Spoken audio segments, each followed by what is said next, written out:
ঘটনা ঘটেছে। দিন মাঠেতে গিয়ে পৌঁছেছে, খেলা হয়নি, ইস্টবেঙ্গল মোহনবাগান একসাথে গিয়েছে এইখান থেকে।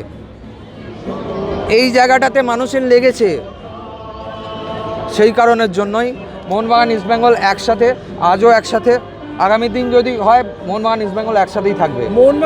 এই এই এই এই এই প্রেক্ষাপটে খেলার মাঠে আমরা হয়তো ওরা আলাদা গ্যালারিতে, আমরা আলাদা গ্যালারিতে বসি, কি হয় রেগুলার মাঠে যাই, ওরাও যায়, আপনারাও যান, আপনারা জানেন, কিন্তু আজকে সবাই মিলে একটা জায়গায় হয়েছে, সেটা তো এমনি এমনি হয়নি।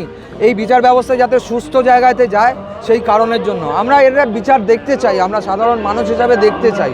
মোহনবাগান সেমিফাইনালের দিন যে খেলাটা হয়েছে সেইখানে মঞ্চে প্রথম পুলিশ বলেছিল কোনো রকম কোনো টিফো, কোনো রকম কোনো ব্যানার নিয়ে ঢোকা যাবে না। আমরা তো এটা সবটাই জানি, এটা আর আলাদা করে আমি কি বলবো। হাইকোর্টের নির্দেশে তারপর টিফো নিয়ে ঢোকা হয়েছে। এটাকে কিভাবে দেখছেন?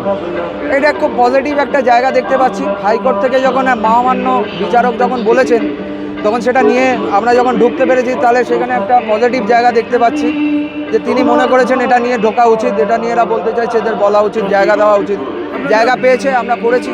আচ্ছা, অফিসের সুবিধাটা নামটা একটু বললেন, পুরো নামটা, আপনার পুরো নামটা বলুন। অফিসের অনেকটা আমার নাম পটা, আমি গান গাই। সবাই ভালো থাকবেন এবং এর বিচার একটা যেন হয় সেই দিকে আমরা তাকিয়ে থাকবো না, আমরা লড়াই করব।